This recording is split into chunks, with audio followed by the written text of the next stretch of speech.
திமுக மாவட்ட செயலாளர்கள் கூட்டத்தில் நிர்வாகிகளுக்கு முதலமைச்சர் எச்சரிக்கை விடுத்ததாக தகவல் கிடைக்கப்பெற்றிருக்கிறது. தொடர்பான விவரங்களோடு இணைகிறார் செய்தியாளர் பாரி கார்த்திக். வணக்கம். திமுக நிர்வாகிகளுக்கு முதலமைச்சர் எச்சரிக்கை விடுத்ததாக தெரிவிக்கப்பட்டிருக்கு. அவர் என்ன எச்சரிக்கை விடுத்திருக்கிறார்? அது தொடர்பான விவரங்கள். வணக்கம். திமுகவுடைய மாவட்ட செயலாளர் கூட்டம் தற்போது அறிவாலயத்தில் திமுக தலைவரும் தமிழ்நாடு முதலமைச்சருமான திரு மு க ஸ்டாலின் அவர்கள் தலைமையில் நடைபெற்றது. அந்த கூட்டத்தின் போது பல்வேறு விஷயங்கள் முதலமைச்சர் அவர்கள் மாவட்ட செயலாளர்கள் அறிவுறுத்தினார்.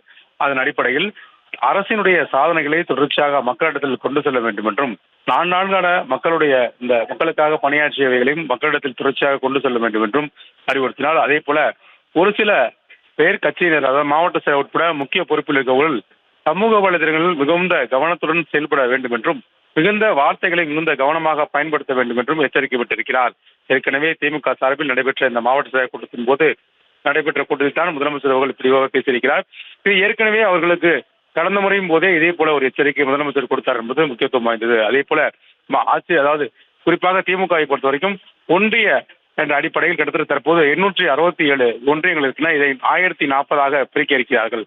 புதிய ஒன்றிய செயலாளர்கள் அறிவிப்பு இருக்கிறது. எனவே அது தொடர்பாக முதலமைச்சர் அவர்கள் அறிவுறுத்தியிருக்கிறார். குறிப்பாக மாவட்ட செயலர்களை பொறுத்த வரைக்கும் முதலமைச்சர் பேசும் பொழுது மிகுந்த கவனமாக சமூக வளங்களில் செயல்படுத்த வேண்டும் என்றும், சமூக வளங்களை சிறப்பாக கையாள வேண்டும் என்றும் தெரிவித்திருக்கிறார். அதே போல அரசனுடைய சாதனைகளை பொதுமக்களிடம் கொண்டு செல்ல வேண்டும், அதன் அடிப்படையிலே கடுமையாக பணியாற்றுங்கள் என்றும் சொல்லியிருக்கிறார். மேலும் சரியாக வேலை செய்யாத மாவட்ட செயலர் உட்பட நிர்வாகிகள் மீது நடவடிக்கை எடுக்கப்படும் என்றும் முதலமைச்சர் எச்சரிக்கை விடுத்திருக்கிறார்.